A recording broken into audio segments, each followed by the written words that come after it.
Yesterday, I recorded my first podcast episode ever, and I wanted to talk about a few things that I experienced, that I went through when it came to recording before, during, and after the episode. So I was prepared. As you can see right here, I have a Rode Podcaster mic, and I actually purchased two of them. So there is another one. Let's see if I can bring this camera. Boom, right over there. Right. How do I do this? Right there. So, all right. Now, I got the equipment. I purchased headphones. So the headphones I got were the Sony Dynamic Stereo MDR7506 Professional. There we go. All right. Anyway.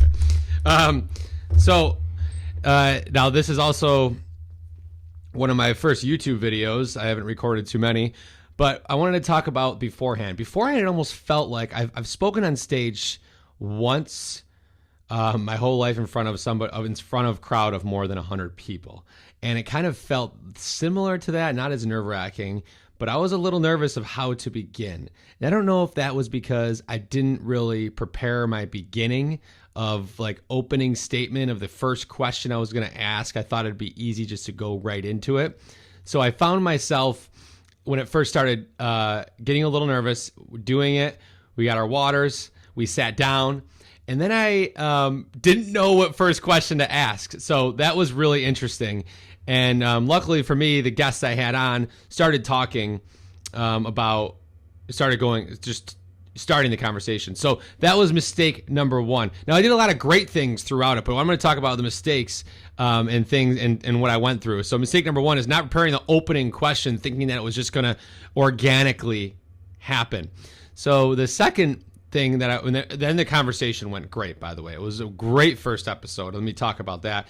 Awesome first episode. I thought it went well. 45 minutes of just conversation flowing, topics, talking about good things, laughing, just having a good time. I really thoroughly enjoyed it. Now, the second thing, though, that I've noticed, I noticed that I was so engaged and focused on listening to what the guest was saying, and it almost blocked out a part of my mind. It felt like this part of my mind of like the creative, everything I've learned over the past X amount of months, X amount of years, anything I'm working on as far as learning to talk about and work out. It was like blank. It was like gone. It was really weird. I was so engaged and focused on that person and trying to just have a conversation, listen, and react and have questions ready based on what he was saying through the interview. So I think, though, that a lot of that had to do with the whole fight or flight that was inside of me. Kind of like when you're going on stage about to speak, you almost zone out. You almost forget what you were going to say sometimes, if you've ever experienced that. But so I think it was the whole fight or flight where I'm trying to figure out where the happy place is. The place is between just having a conversation with somebody and not caring as much about and thinking about other people that are going to be listening to this episode or listening to the podcast episode, and more of just being more of a conversation as far as getting that fight or flight out of my system. And I think the more I do the podcast, the more it'll happen. But I had no idea that was going to happen. So if everything was shut off and I was having a conversation with somebody, it would be super, super simple and not even thinking about it because nobody's recording, nobody's watching. So that was interesting. Another tip or trick I would say is prepare more questions. So I did have a few questions ready to go. But I didn't have a lot, and I didn't necessarily need them. But if I prepared some better questions, it might have gone in some deeper, better directions. Even though the conversation went great, especially for my first episode, but I think if you prepare really good questions, it can create much better, deeper, stronger conversations and talk about more things that you wanted to touch on.